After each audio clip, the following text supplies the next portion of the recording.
I usually avoid games along the lines of Homefront The Revolution like the plague. Gray, AAA, sandbox, mass market, FPS, lowest common denominator garbage, plus all the other adjectives I need to use to prove how hip and indie I am. And on top of being the creative equivalent of a raw, peeled potato, I hadn't heard a single nice thing said about the game. And I haven't given a game a 1 yet, and I likely never would with only reviewing games that I'm actually interested in. So just for the sake of variety and scores, I figured I would give Homefront The Redemption a try. And boy oh boy was I right. Make no mistake, Homefront The Reckoning is a total shit show. I was caught in a constant cycle between raging and laughing at how bad the game is. You play as something Brady. I already forget what his name is, but I know his last name because one of the characters kept calling him Brady Boy. It's an alternate history kind of deal, where North Korea became a technological powerhouse and became the largest economy in the world, and when America went super bankrupt from being America, I guess, and defaulted on their debts to North Korea, who respond by invading and occupying the entire country. Because that's a realistic response to the default of a debt, to seize and occupy the entirety of the third largest country on Earth. Yeah, I'm sure that's an efficient way to recover a financial loss.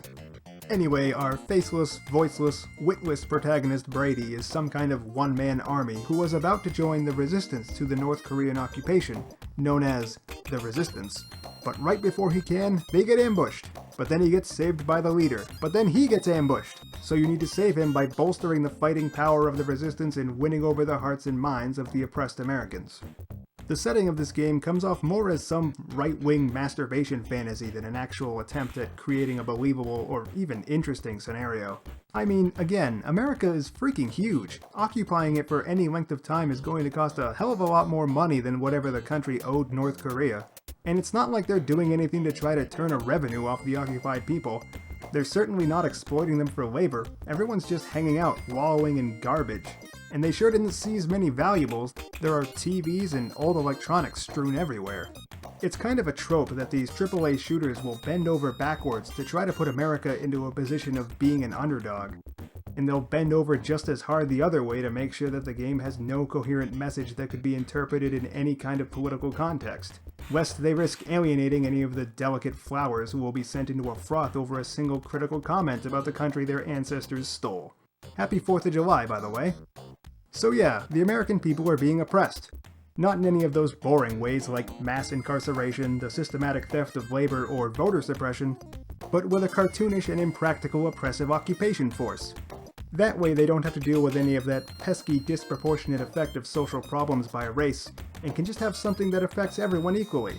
Again, can't risk losing that ignorant white guy demographic, 'cause they have more money. Homefront, The Restitution, plays out like so many other sandbox games. You're plopped down into an uninteresting map that has all kinds of symbols on it signifying all the vapid busy work you can do. But Homefront, The Renovation, mixes it up by separating its areas into two types, the red zones and the yellow zones. Soldiers shoot you on sight in the red zones, and in the yellow zones, they don't.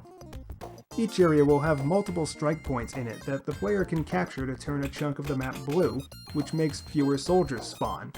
These points are captured usually by going into them and then pressing a button on a radio, which is all it takes to dissuade enemy soldiers apparently, or doing a hacking minigame, or turning the convenient self-destruct valve on an oil derrick. And this will help you out immensely because having fewer soldiers around will prevent you from having to engage in as much god-awful combat. How do you screw up shooting this badly? It's not like it's a new thing. I've always played shooter on console because I don't like playing mouse and keyboard because my hands get cold. I've come to accept a certain less than ideal level of control over aiming, but I don't think I've ever had anywhere near this much trouble pointing a gun in a game. No amount of messing with the sensitivity seemed to help me. And of course there's no crosshair, which makes it that much worse. And the guns all suck. There's no real feedback when hitting an enemy, and even less when hit yourself. There were plenty of times when I was apparently being pelted by a sniper and didn't even notice, because being hit by a sniper's bullet makes a sound akin to gently throwing a penny at a soft couch. And the health bar is tiny, way off in the corner of the screen, and worst of all, white. Make the goddamn health bar red! It makes it pop more and easier to see out of your periphery. It's very simple. We've been doing it that way for over 20 years. God, how do you fuck up a health bar? The combat isn't even mediocre.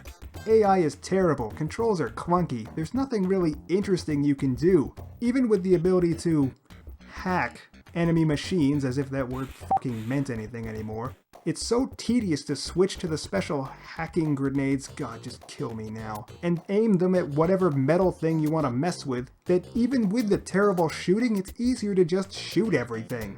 Melee attacks will sometimes arbitrarily do some stupid takedown animation that serves no purpose other than to waste your time. You can tag enemies Far Cry style, but again, it's so clunky that it's not worth the effort, even though getting caught is practically a death sentence in some cases. Not that it's that hard, just that it's faster to just die when caught most of the time, since there's no real penalty for dying. You just lose all your precious copies of Discworld you haven't sold yet. But then you do have to navigate the safe houses and the brain-dead resistance fighters blocking their hallways. Damn it, let me out! Completing the banal and repetitive objectives will earn you points that you can use to buy new weapon mods.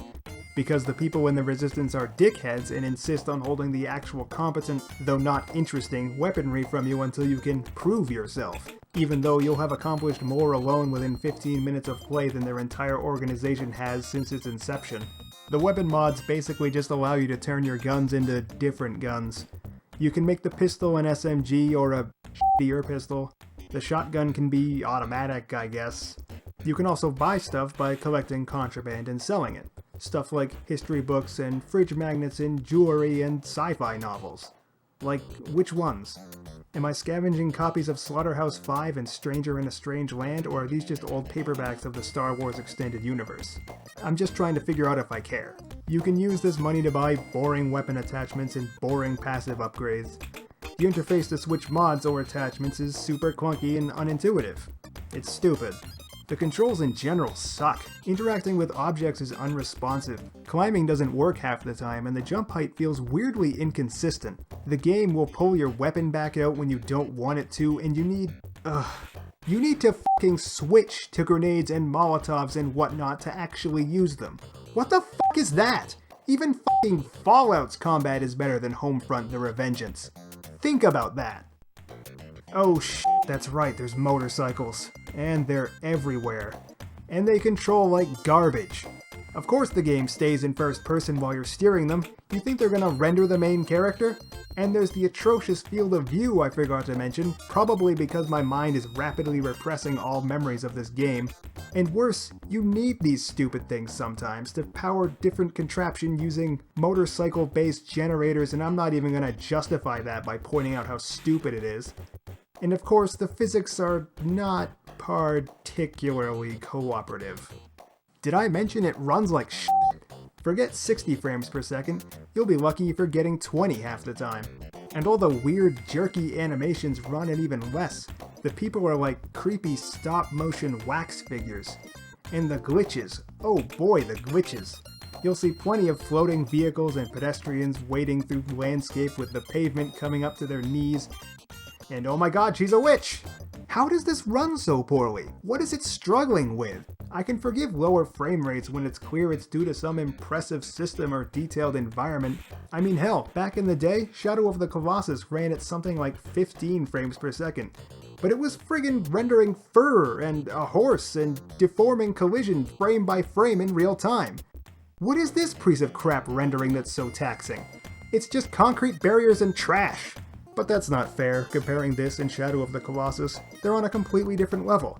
After all, Shadow of the Colossus was only $40 when it first came out, and this fucking hemorrhoid of a game is $60. With a fucking season pass! Why does this exist? Not only has everything in this game done better, it's been done better like 7 years ago. And even if it wasn't completely incompetent, all it would have achieved is mediocrity. It didn't shoot for the stars so much as shoot for the other side of the road, and it still ended up overturned in a ditch on fire covered in bees. This game is a f***ing artifact. If you had told me this was 5 years old and only cost about $25 when it came out, I'd have said sure, whatever. But is this really what they're trying to pass off as a AAA release these days? As prophesied, Homefront The Regurgitation gets a 1 out of 4. It's kind of funny how bad it is. It has shit controls, shit story, shit upgrades, shit objectives, it runs and looks like shit. Just goddamn. Rent it out of spite if you're looking for a laugh.